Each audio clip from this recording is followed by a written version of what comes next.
how difficult horns are, and I brought up Brother Bear, and I brought up the horns, and the approach that they had to do. Maybe in a text you can kind of let people know what you had to do in order for that to happen. But it was an interesting, in animation, when you develop a story and you get into the part of producing an actual production based on that story, there are challenges, right? You have budget, you have time, and then you have talent, and you have to. Everything's based on the story, but then it's also based on budget and time, and then the level of artistry that you can to get that vision across. So you have to work with ways. So of course the horns are a huge challenge. So they troubleshooted. They figured out a way to kind of finesse it and fix it. And Tony did a fantastic job with the moose. If you guys ever saw Brother Bear, they're some of my favorite characters. As a matter of fact, when they shot off Spaceship X, and they had Bob and Doug shoot off, I immediately thought of Bob and Doug McKenzie, and then I went to the moose, to Brother Bear. That was kind of my thought process when I watched the launch go off. So let's see here. We got Mikey in the house. Is this an aquatic character? Yes, Mikey, this is an aquatic character. Let me show you that again. This character is this guy. So this was the first initial drawing that I drew. Of course, you can see he's a little, he's more conceptual. I wasn't thinking in terms of animation. So there was a lot of things in here that I finessed and fixed and streamlined. He's a lot more complicated than this. And he sort of evolves. As you first draw, like this was literally, I did this out of my head. I did it in a couple of hours. I was just thinking in terms of like, iguanas, underwater iguanas from the Galapagos Islands, how they look, and then I just drew it, and that's what I did. And then from there I go, oh, this would be a fun character to animate. Except for me, if you look at that horn, the way those horns are right now, super hard to figure out. So I sort of evolved into the character that you see now, which is cancel this, which is this guy, which I kind of he's more like an alligator shape design than anything else. So he started looking more like a cross between an alligator and kind of an iguana-ish feel. So Grat says, hey, it's a good idea to get used to designs with character and layout that you're comfortable with, and then you can clean up for the film, like until you're happy with the designs. Yes, Gratz, I'm going back into after I do this drawing, I'm going to go back into designs again because yesterday we finally finished all of our beat boards for ARC, but now I need to go back into ARC and revisit the characters because as I'm drawing them, I'm searching for shorthand methods, and the character isn't fully, most of the main characters are kind of fully realized, but there's still little streamlining aspects of it that need to be more consistent. So now that I've done all these beat boards, I can go back into it again and start really focusing on what is going to be a nice look and feel for this character. And you'll notice even with these boards that I did here, these were the first initial thumbnail beat boards that I did based on the script. You can tell that how loose I went with the characters. But I have a shape language that I've developed for these three guys, these three as a team, that I want to incorporate for all of the other characters as we develop and create new ones. Like I had one with the idea of having an extinction wing where we have crypto creatures or dinosaurs or Bigfoot. There's just a plethora of things that we could do with the show where the ship is so big that they're always uncovering new things and new adventures are happening with these characters. So as we go through the thumbnails of the beat boards, you notice that they're also changing slightly. There's little subtleties in how I'm designing them. Sometimes I make her head a little small. Sometimes I make his head a little small. Sometimes his head gets a little bit longer. Sometimes it's more square.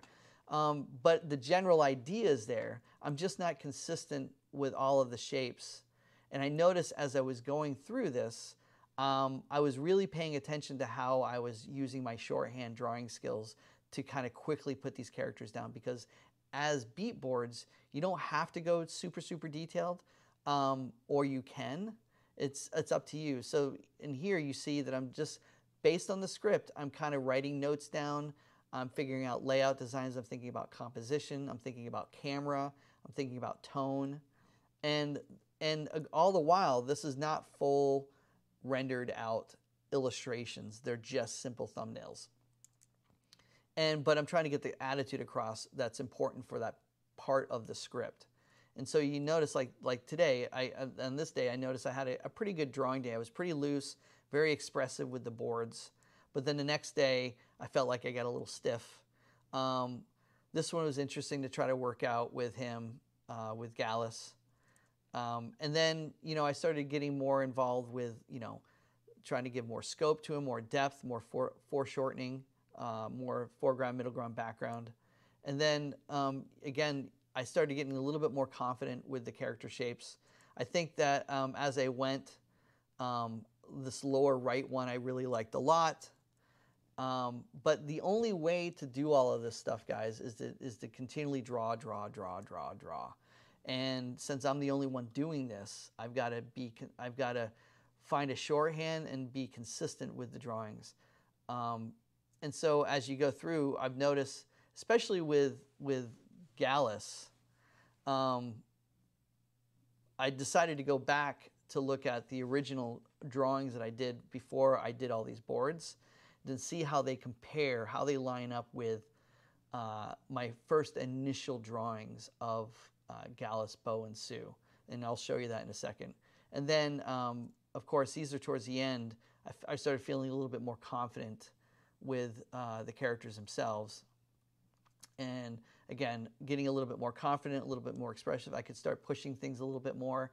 I got really super loose in the lower part because there was so much going on. I said, I'm just going to quickly just scribble some stuff out, get the depth, get the camera angle that I want, and call it a day. Especially what you see up here with Bo running through the hot tub. And then we had fun in this last set of boards up here at the top right. I really started having fun pushing the idea of what Bo can do as a bull. And then I started getting towards the end, got a little bit looser.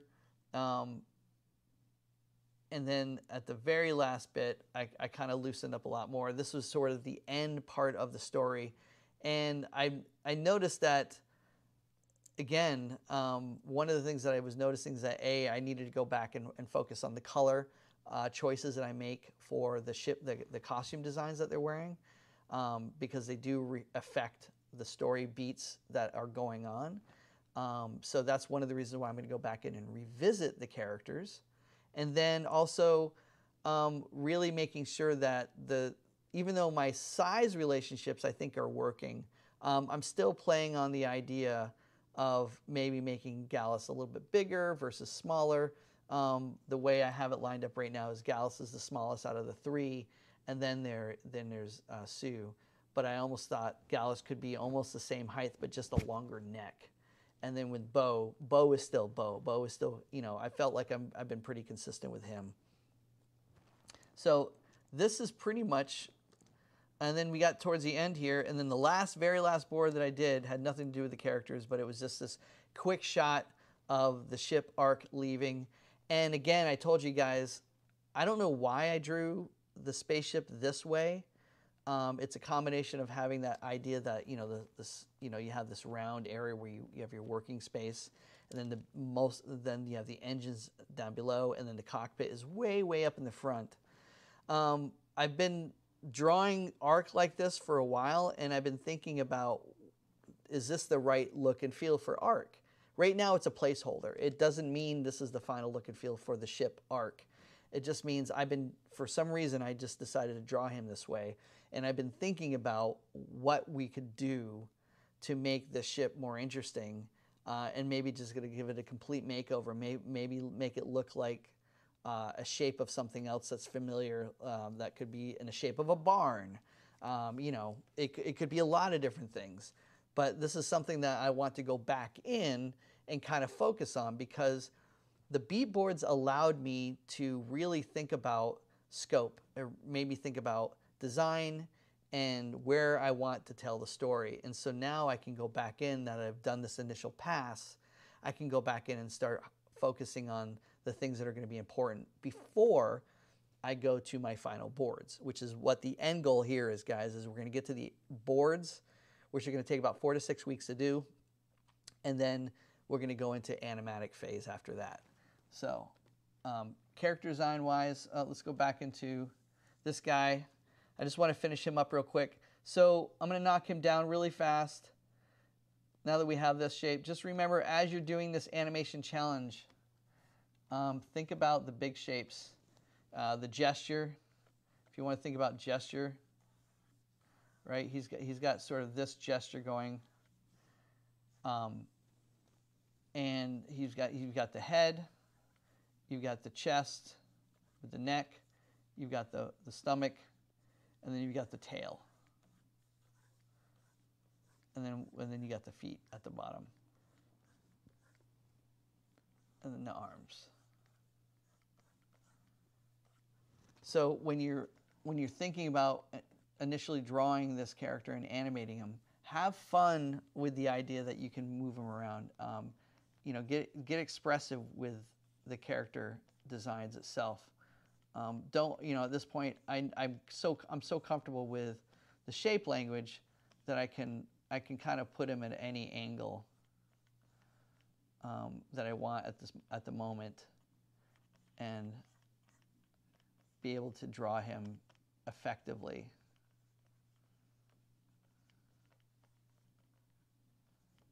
So,